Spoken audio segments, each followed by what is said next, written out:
17வது முதலமைச்சராக பதவியேற்றுகின்ற ஜோசப் விஜய் அவர்களுக்கு இந்து முன்னணி சார்பில் வாழ்த்து தெரிவித்துக் கொள்கின்றது.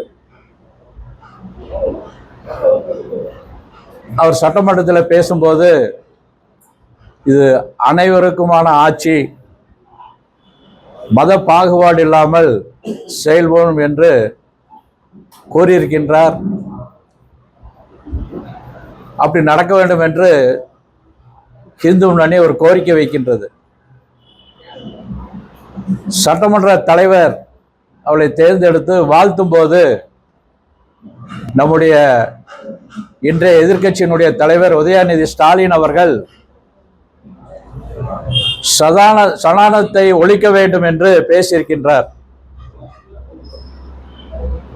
அவர் இன்னும் ஏதோ ஒரு சின்ன பையன் சிறுகுலத்தனமா பேசியிருக்கார், சின்ன பையனுக்கு நினைப்புல பேசியிருக்கார். ஒரு தமிழ்நாட்டினுடைய எதிர்க்கட்சியினுடைய தலைவர் எவ்வளவு பொறுப்பா நடந்துக்கணும் அப்படின்னு ஏற்கனவே எதிர்க்கட்சி தலைவராக இருந்திருக்காரு, முதலமைச்சராக இருந்திருக்கார். நம்முடைய ஸ்டாலின் அவர்கள் தன்னுடைய மகனுக்கு அறிவுரை சொல்லணும் அப்படின்னு கேட்டுக்கிறோம். ஏன்னா அவர் தொடர்ந்து இந்துக்களை மாத்திரம் கேவலமா பேசிட்டு இருக்கார். ஒரு மாநாட்டினுடைய நிகழ்ச்சியில போய் ஏற்கனவே இந்த மாதிரி கொசு, டெங்கு இது மாதிரி ஒழிக்கிற மாதிரி சனாதனத்தை ஒழிக்க வேண்டும் என்று கூறியிருக்கின்றார். அங்க பல்வேறு மாநிலங்கள்ல வழக்கு தொடுத்திருக்காங்க. அவர் இப்ப ஜாமீன்ல தான் இருக்காரு. திரும்பவும் நேற்று எதுக்கு அதை பேசினாரு, தேவையில்லாம அந்த இதை கொண்டு வந்திருக்காரு. ஏதாவது ஒரு கிறிஸ்தவ மதத்தையோ அதனுடைய பண்பாட்டை பத்தியோ இஸ்லாமை பத்தியோ அதை பத்தி பேசியிருந்தாருன்னா என்ன நடந்திருக்குன்னு அவரே புரிஞ்சுக்கணும். ஏற்கனவே இந்த மாதிரியான தொடர்ந்து பேசினுடைய விளைவா இந்துக்களினுடைய ஓட்டை இழந்திருக்கார். 200 சீட்டு வரும், 210 சீட்டு வரும்னு சொல்லிட்டு இருந்தவங்கள இன்னைக்கு மக்கள் அவரை காணாம பண்ணியிருக்காங்க. தொடர்ந்து இந்த மாதிரி பேசிட்டு இருந்தாருன்னா ஜீரோவில் தான் இருக்கணும், அடுத்த தேர்தலில் ஜீரோவா தான் இருக்கணும். அதனால இதை மாற்றிக்கணும் அப்படிங்கிறது இதனுடைய நோக்கம். விஜய் அவர்கள் டாஸ்மாக் கடையை குறைக்கணும், கோயில்கிட்டையும் பள்ளிக்கூடங்கள்லையும் சில கடைகளை எடுத்திருக்கா சொல்லியிருக்காரு. அதை இந்து முன்னணி மனதார வரவேற்கின்றது, பாராட்டுகின்றது. தொடர்ந்து இந்த அரசாங்கமானது அவர்கள் கோரியது போல மதசார்பற்ற நாடு, எல்லா மதத்துக்கும் சரியா நடந்துக்கணும். ஏற்கனவே இருந்த அரசாங்கமானது முழுக்க இந்துக்களுக்கு விரோதமாக இருந்திருக்குது. பல்வேறு கோயில்களை 175 கோயிலுக்கு மேலே இடிச்சிருக்காங்க. ரம்ஜானுக்கு வாழ்த்து சொல்லுவாங்க, பக்ரீத்துக்கு வாழ்த்து சொல்லுவாங்க, கிறிஸ்துமஸ்க்கு வாழ்த்து சொல்லுவாங்க, விநாயகர் சதுர்த்திக்கு சொல்ல மாட்டாங்க. இப்ப இருக்க முதலமைச்சர் அதெல்லாம் இல்லாமல் எல்லாத்துக்கும் ஒரே மாதிரி நடக்கணும் அப்படிங்கிறதா நம்முடைய நோக்கம். சரியா போகும்னு சொல்லியிருக்காரு. அவர் கோயில் மீது நம்பிக்கை வச்சிருக்காரு, திருச்செந்தூர் போயிருக்காரு. அதனால அதே மாதிரி நடந்துக்கணும் அப்படிங்கிறதா நம்முடைய விருப்பம். நீங்க ஏதாவது கேட்கணும் அப்படின்னா ஆமா. ஏன்னா அறநிலையத்துறை தான் பெரிய ஊழல் நடந்துட்டு இருக்குன்னு நம்ம ஏற்கனவே சொல்லியிருக்கோம். நிறைய கும்பாபிஷேகம் பண்ணியிருக்குன்னு சொல்றாங்க. ஆனா சரியான கணக்கு கொடுக்கல. ஒண்ணு. ரெண்டாவது, கோயில் இதெல்லாம் உருக்கியிருக்காங்க. அது என்னங்கிறது நமக்கு சொல்லணும். அதுல எவ்வளவு ஊழல் நடந்ததுக்கு நமக்கு சந்தேகமா இருக்குது. அதனால அது எவ்வளவு உருக்கியிருக்கோம், என்ன இருக்குதுங்கிறத இந்த அரசாங்கம், புது அரசாங்கமானது அதை கண்டுபிடிக்கணும். கோயிலுடைய சிலைகள்லாம் நிறைய காணாம போனது. ஏற்கனவே நல்ல அதிகாரி இருந்தாங்க, அதை கண்டுபிடிக்கிறதுக்கு அந்த அதிகாரிகளை மாத்தினாங்க. திரும்ப நல்ல அதிகாரியை கொண்டு வந்து அதெல்லாம் எடுக்கிறதுக்கான இந்த அரசாங்கம் முயற்சி எடுக்கணும் அப்படிங்கிறத கேட்கிறேன்.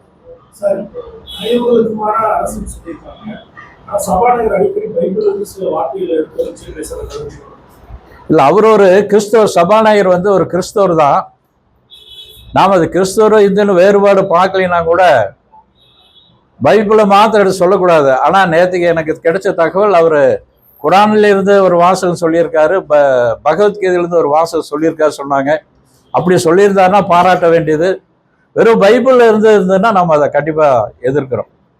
உதயநிதி ஸ்டாலினுடைய சனாதன தர்மத்தை கேவலப்படுத்தியதாக, ஒழிக்க வேண்டும் சொன்னதாக கண்டித்து வருகின்ற 14ஆம் தேதி சென்னை, மதுரை, கோவை, திருப்பூர் இந்த பகுதியில் ஒரு மிகப்பெரிய கண்டன ஆர்ப்பாட்டமானது நடக்கின்றது.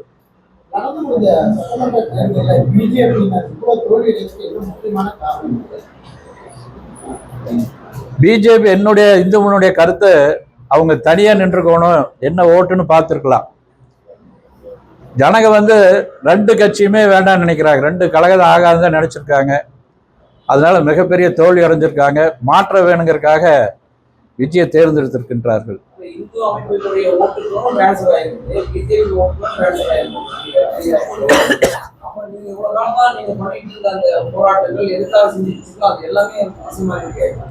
நாம சொல்றது, தொடர்ந்து இந்து முன்னணி சொல்றது, பல்வேறு நிறுவனுடைய நிகழ்ச்சியிலும் கூட சொல்லியிருக்கோம், இந்து விரோத அரசாங்கத்தை தோற்கடிக்கணும், இந்து முன்னணி அரசியல் கட்சி இல்லை அப்படிதான் சொல்லியிருக்கோம்.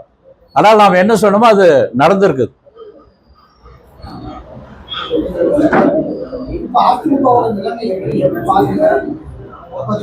நம்ம அரசியல் பேசலாம் கூட அநேகமா அதிமுக ஒரு காணாம போகக்கூடிய ஒரு சூழ்நிலையில் தான் இருக்குது.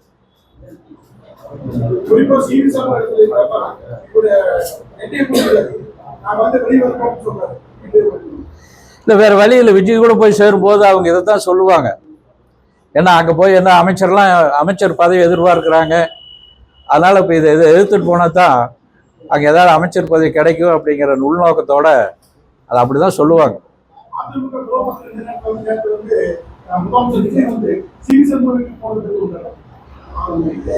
இல்லை, அவரு வந்து சிவி சண்முக வீட்டுக்கு மாத்திரம் போகல, திருமாவளவன் வீட்டுக்கு போயிருக்காரு, கம்யூனிஸ்ட் வீட்டுக்கு எல்லாம் போயிருக்காரு. ஏன்னா இப்போ அவங்களுக்கு தான் பலம் அதிகமான எம்எல்ஏ காமிச்சிருக்காங்க, அவங்க தான் உடனடியாக ஆதரவு கொடுத்துருக்காங்க. அதனால அவர் அங்கதான் போவார். விஜயனுடைய ஆட்சி வந்து தூய்மையான ஆட்சியா இருக்கணும். புஷ்பா படம் பாடியில வந்து சோஃபா அனுப்பி ஆதரவு வாங்கியிருக்காரு அப்படின்னு சொல்லி இல்லை, பொதுவாக அவருடைய அறிக்கை டாஸ்மார்க்கு சில விஷயங்கள் எடுத்தது இன்னும் குறைக்கணும், அது வேற கணக்கு இருந்தாங்க கூட உடனடியாக நடவடிக்கை எடுத்திருக்காரு.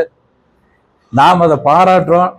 தொடர்ந்து இந்த மாதிரியான நல்ல விஷயங்கள் எடுக்கணும். சட்ட ஒழுங்கு, குறிப்பாக போதை கலாச்சாரம் ரொம்ப பெரிய இருக்கு. இன்னைக்கு கூட இந்த தினமலர்ல ஒரு பெரிய கட்டுரை வந்திருக்கு, இந்த மாதிரி எல்லாம் போதை வந்துட்டு இருக்குன்னு சொல்லி.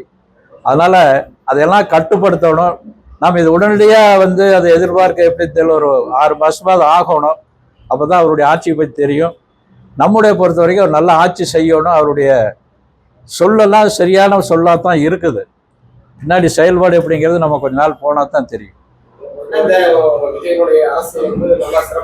செய்யணும் சிறப்பாக செய்யணும் தான் நம்ம.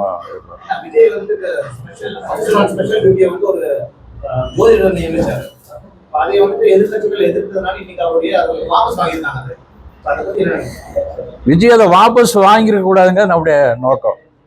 ஏன்னா பல நேரத்தில் இந்த திமுக அரசாங்கம் இருந்தப்போ லியோனின் ஒரு கிறிஸ்தவ மதத்தை சேர்ந்தவர், அவர் அந்த பாடநூல் திட்டத்துக்காக நியமிச்சிருந்தாங்க. இது மாதிரி பல கிறிஸ்தவ ஆளுகளை ஊக்கப்படுத்தினாங்க. அவர் தனிப்பட்ட இதில் வந்து ஒரு அரசு இதில் வந்து ஒரு ஜோதிடர் நியமிச்சிருக்காரு. அவர் மேலே அது ஒரு நம்பிக்கை இருந்திருக்குது. அதனால் எதிர்கட்சி அதை கண்டிக்க வேண்டியதில்லை. அவருடைய செயல்பாடு எப்படி, மக்களுக்கு என்ன செயல்பாடு அதை கண்டிக்கலாம். இதை உடனே இதை கண்டிக்க வேண்டியது இல்லை அப்படிங்கிறத நம்முடைய கருத்து.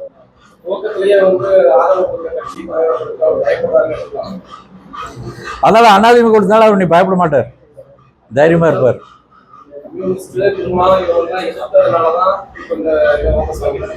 கண்டிப்பா இந்த கம்யூனிஸ்ட் திருமாவளவன் எல்லாம் வந்து அவங்க ஆதரவு நம்பிட்டு இருந்தாருன்னா 1 வருஷம் கூட நிலைக்காது, கவுத்து விட்டுருவாங்க.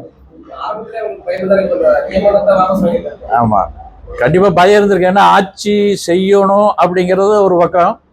அப்ப இவங்களுடைய ஆதரவை கோரி இருக்காரு, ஆதரவு கொடுத்ததை வந்து அவர் வரவேற்பு தான் கொடுத்துருக்கணும். ஆனா அவங்க எல்லாம் வந்து நம்பிக்கைக்குரிய நபர் இல்லை அப்படிங்கிறது இந்து முன்னுடைய கருத்து. ஆனா இப்ப வந்து அதிமுக வந்து சிவி சண்முகம் தலைமையில, வேலுமணியனுடைய தலைமையில ஆதரவு கொடுத்துருக்காங்க. அதனால விஜய் அதுக்கு பயப்பட மாட்டாருன்னு தான் நான் நினைக்கிறேன். இந்திய அரசியலமைப்புப்படி பாஜக ஒரு பதிவு செய்யப்பட்ட கட்சி, நாட்டை ஆளுநர் கட்சி. ஆனா அந்த கட்சி உள்ள வரக்கூடாது நாங்கள் ஆதரவு வச்சிருந்து ஒரு மக்களால் தேர்ந்தெடுக்கப்பட்ட உறுப்பினர்கள் மக்களுக்கான சட்டசபையில் பேச கொடுப்பாங்க. சட்டசபையில் இன்னைக்கு பேசியிருக்காரு. அவர் பாரதிய ஜனதா கொண்டு சட்டமன்ற உறுப்பினர் வந்து இன்னைக்கு பேசியிருக்காரு. அதனால் உள்ள வரக்குள்ள நீ எப்படி தடுக்க முடியும்? சொல்லலாம், வெளியில் ஏதோ சொல்லிட்டு இருக்கலாம், சிறுவிழத்தனமாக சொல்லிட்டு இருக்கலாம், அதை எப்படி தடுக்க முடியும்? இன்னைக்கு பேசியிருக்காரு, உள்ள போயிருக்காரு, அவரையும் மதிச்சு கூப்பிட்டுருக்காரு, பேச சொல்லியிருக்காரு சபாநாயகர். பிஜேபி வந்து சட்டமன்றத்துக்குள்ள நுழையக்கூடாது அப்படிங்கிற அந்த வாதத்தை முன் வச்சிருக்கிறது இல்லை, அதை கண்டிக்கிற உள்ள போயிருக்காரு, தடுக்க முடியும்? எப்படி தடுக்க முடியும்? எத்தனை பேர் ஜெயிச்சாலும் போயிருப்பாங்க, ஒரு ஆள் ஜெயிச்சதே போயிருக்காரு. இவர் மத்திய செயலர்கிட்ட போய் பார்க்குறேன், நம்முடைய தமிழ்நாட்டுடைய முதலமைச்சர் வந்து நான் போய் பிரதமரை பார்ப்பேன், உள்துறை அமைச்சர் பார்ப்பேன், நிதி கேட்பேங்கிறாரு. பிஜேபி வரக்கூடாது, உள்ள வரக்கூடாது, அவருக்கு போகக்கூடாதுல்ல. பாஜகவுடைய ஒரே ஒரு எம்எல்ஏ தான் கிடைச்சிருக்காரு. வந்து இந்து அமைப்புகளுடைய எல்லாருடைய பாஜக நாட்டினுடைய இப்போ ஒரு ஆட்சி செஞ்சக்கூடிய 10 வருஷம் ஆட்சி செஞ்சக்கூடிய முதலமைச்சரை 10,000 ஓட்டில் தோக்குறாரு. ஆனால் இன்னைக்கு மக்கள் வந்து மாற்றத்தை விரும்புகின்றார்கள். அதனால ஒட்டுக்கா விஜய் அவர்களுக்கு போட்டிருக்காங்க. அதனால் இது ஒரு பெரிய தோல்வி எடுக்க முடியாது. இந்து இயக்கம் பல்வேறு காலகட்டங்களில் பல்வேறு நெருக்கடியில் வேலை செஞ்சுட்டு இருக்கா. நம்ம தொடர்ந்து இந்து மக்கள் மத்தியில் வேலை செய்வோம். இரண்டு பிரிவுகளா அதிமுக சிதறடிச்சு சட்டமன்றத்தில் ஒரு எதிராக ஒரு ஆதரவு வார்த்தைகளும் அப்படின்னு சொல்லி பாஜக அதே நேரத்தில் பாஜக ஒரே ஒரு சட்டமன்ற உறுப்பினர் நடுநிலை வகிக்கிறாரு. உங்களுடைய கருத்துக்கள் எதுவுமே விஜயை எதிர்ப்பு எதுவுமே கிடையாது, அதை ஆதரிக்கிற மாதிரி இருக்கு. இதுக்கான காரணம் இல்லை, விஜய் இப்போ நல்லா ஆட்சி, ஏன்னா இப்போதான் வந்திருக்காரு, புதுசாக வந்து ஆட்சி செஞ்சுருக்காரு. பல்வேறு வகையில் நான் நல்லது செய்வேன் கறிக்கை கொடுத்துருக்காரு. அப்போ கொஞ்ச நாள் பொறுமையாக இருந்து அதை ஆதரிச்சு தான் பார்க்கணுங்கிறத நம்முடைய கருத்து. குதிரை பேரம் நடத்துறதுன்னு சொல்லி எதிர்ப்பு தலைவராகவும் மற்ற தலைவர்கள் நிறைய பேர் சொல்லியிருக்காங்க. இல்லை என்ன அப்படின்னா, இன்னைக்கு வந்து அரசியல் கட்சியில் பணம் கொடுத்து தான் ஓட்டு வாங்கணும்னு நினச்சிருக்காங்க. விஜய் கட்சியில் பணம் கொடுக்காம தான் ஜெயிச்சிருக்காங்க. அதனால மக்கள் வந்து இந்த பணம் கொடுக்கறவங்களுக்கு ஒரு சரியான பாடம் போட்டிருக்காங்க அப்படிங்கிறத நம்ம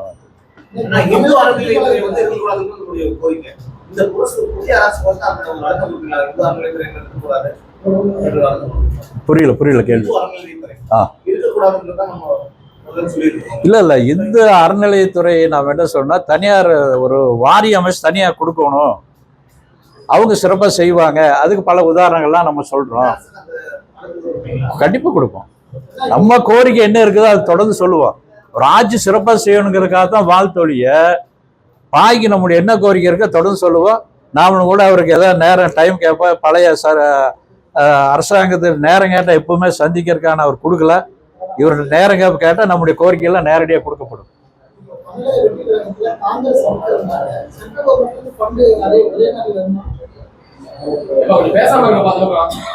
மத்திய சர்க்கார் என்ன செய்யணுமோ எல்லா மாநிலத்துக்கும் அவங்க செஞ்சுட்டு இருக்காங்க தான் நாம எதிர்பார்க்கிறோம், நினைச்சிட்டு இருக்கோம்.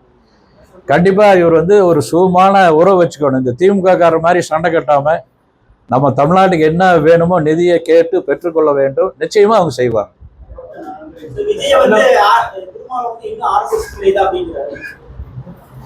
இப்ப மாத்திட்டாரு. இப்ப RSS தான் போய் ஆதரிக்கூடாதுல. இப்ப இவர் என்ன சொல்றாரு, பாட்டாளி மொழி கட்சி இருக்கவங்க ஆகாது, பாஜக இருக்கிறவங்க ஆகாதுங்கிறவர். அப்ப அவங்க RSS தான் இவர் எதுக்கு போய் அப்புறம் அங்கே ஆதரவு கொடுக்குறாரு? போகக்கூடாது இல்லை. இதெல்லாம் வந்து இதுல இருந்து என்னன்னா அவர் வேஷம் போடுறாருன்னு நமக்கு தெரியுது.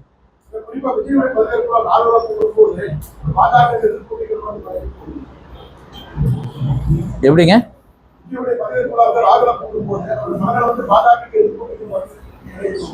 இல்ல அவரு வந்து பாஜகல வந்து அவருக்கு ஆதரிக்கிற அளவுக்கு ஒன்றும் இல்லை, ஒரே எம்எல்ஏ தான் இருக்காங்க. பாஜக பத்தி மேடையில வச்சிருக்காங்க, திமுகவின்னு சொல்லியிருக்காரு, பாஜகன்னு சொல்லியிருக்காரு.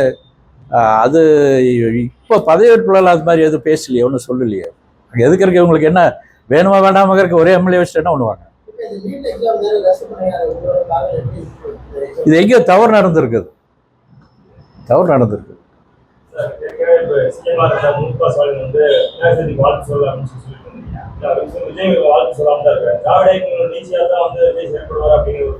இல்ல விஜய் அன்னைக்கு வந்து ஒரு தனிநபரா ஒரு நடிகரா இருந்தாரு. இன்னைக்கு இந்த நாட்டினுடைய முதலமைச்சர். அவர் நான் எல்லாத்துக்கும் சமமா நடந்துக்கணும்னு சட்டசபையில் சொல்லியிருக்காரு. அதனால் அவர்கிட்ட வர்ற காலங்களில் நம்ம எதிர்பார்க்கிறோம். சொல்லுவார்னு நினைக்கிறோம். பார்க்கல என்ன சொல்கிறேன்னா அது பார்க்கலாம்.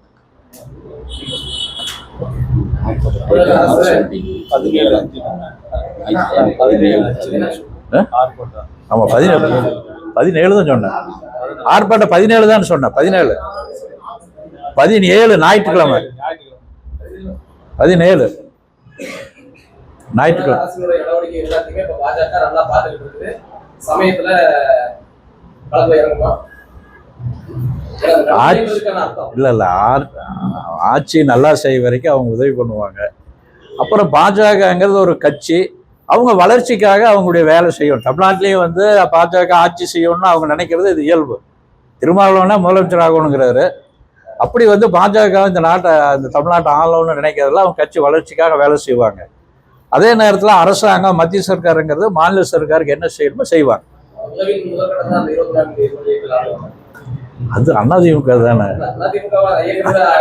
அவதான் சொல்ல இந்த கூட்டணி இல்லைன்னு இருப்போம்.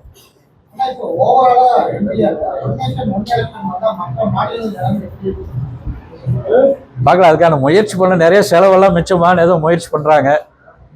அது உடனே நடக்கணுமா என்னன்னு தெரியல.